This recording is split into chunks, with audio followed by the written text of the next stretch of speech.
విజయ్ ప్రభుత్వాన్ని కూల్చే కుట్ర కేసు మీద సిబిఐ దర్యాప్తుకి హైకోర్టు ఆల్రెడీ విచారణ చేసేసింది. అటు విజయ్ వైపున వాదనలు అంటే విజయ్ ప్రభుత్వం వైపున వాదనలు, విపక్షం వాదనలు, డిఎంకే వాళ్ళ వాదనలు. ఇప్పుడు ఇక తీర్పు రిజర్వ్ చేసింది. ఒకవేళ కనుక సిబిఐ దర్యాప్తు కనుక కోర్టు అనుమతిస్తే డిఎంకేకి సినిమా జరిగిపోతుంది. డిఎంకేలో ఉన్నటువంటి అనేక మంది నేతలు అరెస్ట్లు అవ్వడమో జైళ్ళకి వెళ్ళడమో జరుగుతుంది. అప్పుడు మోడీ, అమిత్ షా, మోడీ అయితే కాదు కానీ అమిత్ షానే కథ అంతా నడుపుతారు కాబట్టి తమిళనాడులో కథ నడిపించవచ్చు, డిఎంకే పతనాన్ని శాసించవచ్చు.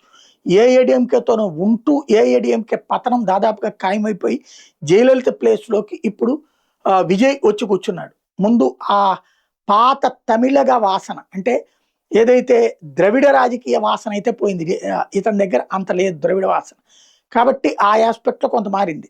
అదే డిఎంకేని కూడా మార్చగలిగితే, అక్కడ పరిస్థితి కూడా దెబ్బతీయగలిగితే సీన్ మారుతుంది. మా రాజకీయం అంత మార్చే వ్యూహం అనుసరిస్తారా లేదా అన్నది కోర్టు ఇచ్చే తీర్పు మీద ఆధారపడి ఉంటుంది.